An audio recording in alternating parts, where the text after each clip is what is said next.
Hi hello నమస్తే welcome back to item media. ఈరోజు మనతో ఉన్నారు సర్టిఫైడ్ ఫైనాన్షియల్ ప్లానర్ అయిన మాధవి రెడ్డి గారు. ముఖ్యంగా మ్యామ్తో మ్యూచువల్ ఫండ్స్ సంబంధించిన ఒక ఇంట్రెస్టింగ్ అప్డేట్ గురించి మాట్లాడదాం. Hi ma'am. హలో అండి. మ్యామ్, రీసెంట్ స్టడీస్ ప్రకారం మ్యూచువల్ ఫండ్స్లోకి చాలా ఎక్కువ మంది వచ్చారు. లిటరలీ మనకి ఎఫ్ఐ వెళ్ళిపోయినా సరే డొమెస్టిక్ ఇన్వెస్టర్స్ ద్వారా 25,000 crores అనేది ఎవ్రీ మంత్ ఆన్ మంత్ వస్తుంది అనమాట. బట్ ఏం జరుగుతుందంటే వచ్చిన వాళ్ళు వచ్చినట్టు వెళ్ళిపోతున్నారంట విత్ ఇన్ ఏ ఇయర్లో. అవునండి, అవును. సో ఎందుకు అంతలా వెనక్కి వెళ్ళిపోతున్నారు? మనీ మేనేజ్మెంట్లో అంత బ్యాకప్ ప్లాన్ లేకుండా ఎలా వస్తున్నారు వీళ్ళంతా? అవునండి.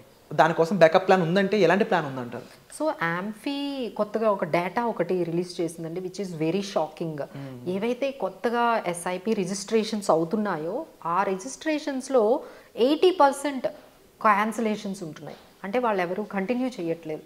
అంటే కొత్త వాళ్ళు వస్తున్నారు, పాత వాళ్ళు వెళ్ళిపోతున్నారు. సో ఈ 25,000 crores ఏదైతే మనం ఎస్ఐపిలో వస్తుంది అనుకుంటున్నామో, సో ఫైనల్గా వాళ్ళు అందులో ఉన్న వాళ్ళు ఎగ్జిట్ అయిపోతే ఇక 10,000 crores మార్కెట్లో ఉంటున్నాయి. So this is the reality అండి. అసలు ఎందుకు వాళ్ళు, అసలు మేము అందరం చెప్తూనే ఉంటాం mutual funds are for the long term purpose. SIP start చేస్తే ఒక 15 years 10 years according to your objective and the goal మీరు అలా సెట్ చేసుకొని రండి. ఇవన్నీ చెప్పే మేము అందరం కూడా, వాళ్ళు కూడా అదే మైండ్ సెట్తో వస్తున్నారండి. మా దగ్గర క్లయింట్స్ వచ్చినప్పుడు అంతా కూడా వాళ్ళంతే దీంతో, మేడం మేము ఎట్లయినా 15 years వరకు మేము కంటిన్యూ చేస్తాము, మేము మనీ తీయము, తర్వాత వి విల్ సీ దట్ మా గోల్ అప్రోచ్ అయినంత వరకు, అంటే వాళ్ళ పిల్లల హైయర్ ఎడ్యుకేషన్ కోసం కానీ రిటైర్మెంట్ ప్లానింగ్ కోసం కానీ మేము చేస్తున్నాము. సో అలా చాలా డెడికేటెడ్గా వస్తున్నారండి. బట్ ఏంటంటే they are unable to stick it. అది ఎందుకు జరుగుతుంది అంటే పర్సనల్ ఫైనాన్సెస్ మేనేజ్ చేయడం అనేది కుదరడం లేదు వాళ్ళకి. మేబీ మనం అనుకున్నట్టుగా ఇన్కమ్ పెరగకుండా ఇన్ఫ్లేషన్ పెరగడం. ఓకే.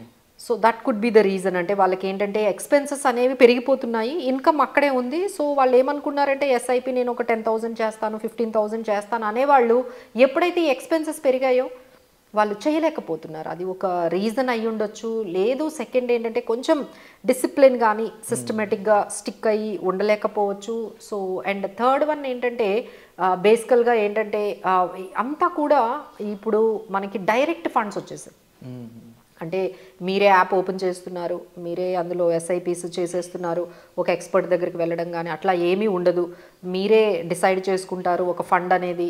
సో ఎప్పుడైతే మార్కెట్స్ కొంచెం ఇలా వాల్టైల్ సెషన్ చూశారు, మార్కెట్స్ ఒక 2 months చూశారు, 3 months చూశారు, మీరు పెట్టిన అమౌంట్ నెగిటివ్లో కనపడుతుంది. ఇంకంతే, మీ ఓన్ యాప్ కదా, ఇక మిమ్మల్ని అడిగేది ఏముంది, ఇమీడియట్గా అక్కడ నుంచి ఎగ్జిట్ అయిపోవడం. ఈ టైం పీరియడ్ ఏదైతే ఉందో వాళ్ళకి ఏదైనా అవసరం వస్తూ ఉన్నప్పుడు వాళ్ళ ఇన్వెస్ట్మెంట్ మీదకి వెళ్ళడానికి గల రీజన్ ఏమై ఉంటుంది అంటారు? డెఫినెట్లీ అండి. మెయిన్ రీజన్ ఏంటంటే మ్యూచువల్ ఫండ్స్లో ఏదైతే మనం పాజిటివ్ ఈ లిక్విడిటీ అనుకుంటున్నామో అదే దానికి నెగిటివ్ అవుతుందండి. ఇప్పుడు ఎగ్జాంపుల్ మీరు రియల్ ఎస్టేట్ అనుకోండి, అందులో నుంచి అంత తొందరగా ఎగ్జిట్ అవ్వగలరా?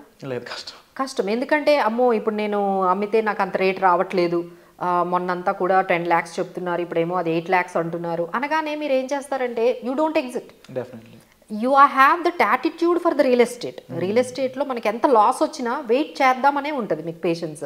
లాస్కి వెళ్ళిపోదామని మాత్రం ఉండదు. ఓకేలే, ఇయర్ కాకపోతే నెక్స్ట్ ఇయర్ అమ్ముకుందాం, మళ్ళీ మంచి రేట్ వస్తుంది. That is the attitude. Gold మీరు అమ్ముతారా? You don't sell gold however it may be. ఎంత అవసరమైనా సరే మనం ఏంటంటే we have emotionally attached to that. అది ఎంత లిక్విడిటీ అంటే ఇలా తీసుకొని వెళ్తే షాప్కి మీకు వెంటనే మనీ వస్తుందన్న మీరు తీసుకెళ్ళరు, ఎందుకంటే ఇంట్లో వాళ్ళు ఒప్పుకోరు కదా. మెయిన్ రీజన్ ఏంటంటే ఇంట్లో వాళ్ళు మీకు గోల్డ్ ఇవ్వరు, వాళ్ళ గోల్డ్ తీసి మీకు అవసరాలకైనా సరే ఇవ్వరు అనమాట. సో దే ఆర్, అది ఒక మీకు అక్కడ అవుతుంది. అలానే ఎల్ఐసి పాలసీస్ కానీ లేకపోతే ఏమైనా ఇన్సూరెన్స్ పాలసీస్ ఉన్నాయి, అవి వాటిలో నుంచి మనం బయటకు వచ్చేయగలమా? Is there any liquidity? ఛాన్సే లేదు. ఎందుకంటే అది మధ్యలో వచ్చేయాలి అంటే దానికి ఒక ప్రాసెస్ ఉంటుంది. అలా మీరు వచ్చేసారు 2-3 years అంటే మీకు 50% కూడా రాదు. సో దాంట్లో కూడా మీరు లాక్ అయిపోయి ఉన్నారు. సో ఎక్కడ ఏది కనపడుతుంది మీకు? మ్యూచువల్ ఫండ్స్ కనపడుతుంది. 2 daysలో అమౌంట్ వస్తుంది. 2 daysలో అమౌంట్ వస్తుంది. సో ఏదైతే మనం ఆ లిక్విడిటీ అనేది మ్యూచువల్ ఫండ్స్లో ఎంత ఈజీగా ఉంది అనుకుంటున్నామో అదే అది మనకి నెగిటివ్గా అయిపోయి, సో ఫైనల్గా మీ ఐస్ అన్నీ కూడా మీకు ఆ మొబైల్లోనే కనపడుతున్న 50,000 మీద కనపడుతుంది ఆ మ్యూచువల్ ఫండ్స్. ఇప్పుడు అవసరం ఉంది అని చెప్పి వెకేషన్కి తీసేయడం, లేదు అంటే మీ పర్సనల్గా ఇంట్లో ఏదైనా ఫంక్షన్ ఉంటే దాన్ని ఇమీడియట్గా అమౌంట్ని వాడేసుకోవడము, లేదు ఒక ప్లాట్ కొంటున్నాము కొంచెం అమౌంట్ తగ్గింది అనగానే, అసలు మీరు పెడుతున్న దేనికి? Retirement planning. లేదు మీ పిల్లల హైయర్ ఎడ్యుకేషన్, కానీ మీరు తీస్తున్నది దేనికి? ఇంట్లో ఏ కొంచెం అవసరం వచ్చినా వెంటనే ఆ 50,000 60,000 లేకపోతే ₹1,00,000 ఆ అవసరానికి మీకు ఏంటంటే అక్కడ కొంచెం కంటింజెన్సీ కొంచెం అవసరం కనిపించగానే ఎమర్జెన్సీ కనిపించగానే ఇమీడియట్గా ఆ అమౌంట్ని, ఎందుకంటే మిగతా ఏ ఆప్షన్ లేదు మీకు. ఇప్పుడు మీరు పిఎఫ్ అమౌంట్లు తీయలేరు, పీపీఎఫ్ అమౌంట్లు తీయలేరు, ఏమీ తీయలేరు. ఇది మాత్రమే మీకు ఈజీగా తీసేస్తున్నారనమాట. So this is the one reason అండి, because of lack of discipline కానీ ల్యాక్ ఆఫ్ అవేర్నెస్ అనేది మనం దీనికి కారణంగా చెప్పొచ్చు. లేదు అంటే మనం బడ్జెటింగ్ కానీ పర్సనల్ ఫైనాన్సెస్ని కరెక్ట్గా మేనేజ్ చేయకపోవడం వల్ల కూడా మనకి ఎక్కువగా ఈ ఎస్ఐపి క్యాన్సిలేషన్స్, తర్వాత అక్కడ ఎక్స్పర్ట్ ఎవరు లేరు, మీకు అడ్వైజర్ ఎవరు లేరు. సో వాళ్ళు కానీ ఉన్నట్లయితే సార్ మీరు ఎందుకు తీస్తున్నారు, మార్కెట్స్ మళ్ళీ పెరుగుతాయి, ఈ టైంలోనే ఎస్ఐపి కంటిన్యూ చేస్తే మీకు ఎక్కువ యూనిట్స్ వస్తాయి అని చెప్పి మిమ్మల్ని హోల్డ్ చేయగలగాలి.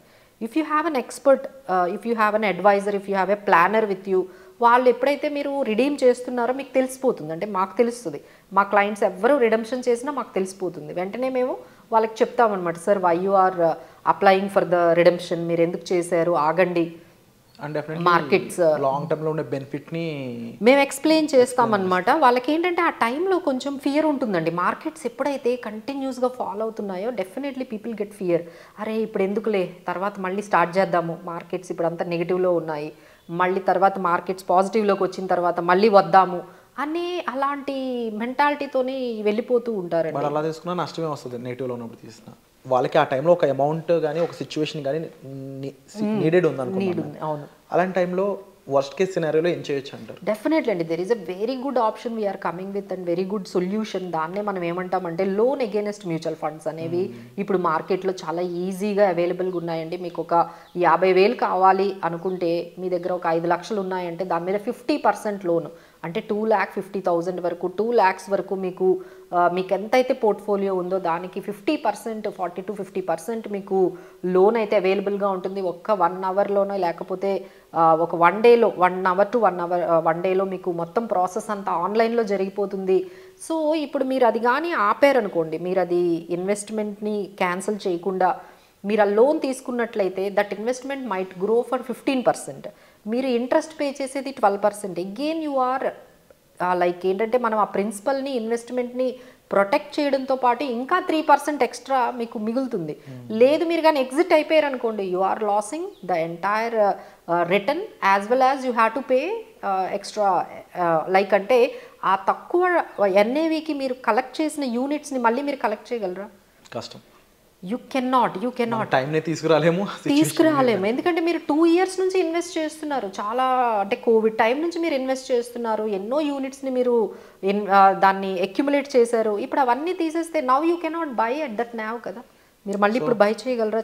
విధానాన్ని మార్చాలంటారు. అంతేనండి. మీకు డెఫినెట్లీ ఐ కెన్ అండర్స్టాండ్, ఇంట్లో ఏదైనా ఎమర్జెన్సీస్ రిక్వైర్మెంట్ ఉంటాయి, మీరు ఇమీడియట్గా రిడమ్షన్ అనే చాయిస్కి వెళ్లకుండా ఒక్కసారి ఈ ఆప్షన్ ఉందని ఆలోచించండి.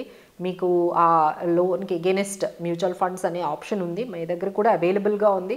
ఎవరైనా కావాలి అంటే మమ్మల్ని కూడా అప్రోచ్ అవ్వచ్చు. But please don't redeem your investments which are very very beneficial for your future గోల్స్కి. అది ఉపయోగపడుతుందండి. మీ CAGR మీరు ఏదైతే ఎన్ఏవి తక్కువకి తీసుకున్నారో ఆ యూనిట్స్ అన్నీ మీరు కానీ ఒక్కసారి మీరు మనం ఇన్వెస్ట్మెంట్లోంచి బయటకు వస్తే మనం అనుకుంటాం చేసేస్తామేమోనని, బట్ చేయగలమా? అంత ఈజీయా? No chance. మనం అనుకుంటాం, ఏమనుకుంటాం, ఇప్పుడు 2 లక్షలు తీసేసాం మళ్ళీ 2 లక్షలు పెట్టొచ్చు అనుకుంటాం, కానీ పెట్టలేమండి. ఎందుకంటే things are now out of the hands అయిపోతాయి. మనం మళ్ళీ అంత వెల్త్ క్రియేట్ చేయడం మీ వల్ల అవ్వదండి. So what ever it is మీరు ఇన్వెస్ట్ చేసింది అయితే మీరు ప్రొటెక్ట్ చేసుకోవడానికే చూడండి, కంటిన్యూ చేయండి. అవసరాలు ఉంటే లోన్ అగేనెస్ట్ మ్యూచువల్ ఫండ్స్కి వెళ్ళండి, విచ్ ఈజ్ వెరీ మచ్ డిజిటల్గానే అయిపోతుంది. మీరు ఏ ఆఫీసులకి వెళ్ళక్కర్లేదు, డైరెక్ట్గా మీ అకౌంట్లోకే ట్రాన్స్ఫర్ అయిపోతుంది. Everything can be done in digital way. So see this option. So ఈ ఆప్షన్పై మీకు మరింత ఇన్ఫర్మేషన్ కావాలి, ప్రొసీజర్ మీద డీటెయిల్ ఎక్స్ప్లెనేషన్ కావాలనుకున్నట్లయితే డిస్ప్లే అవుతున్న నెంబర్స్ కాల్ చేసి పూర్తి వివరాలు అనేవి తెలుసుకోవచ్చు. Thank you so much for the information. Thank you.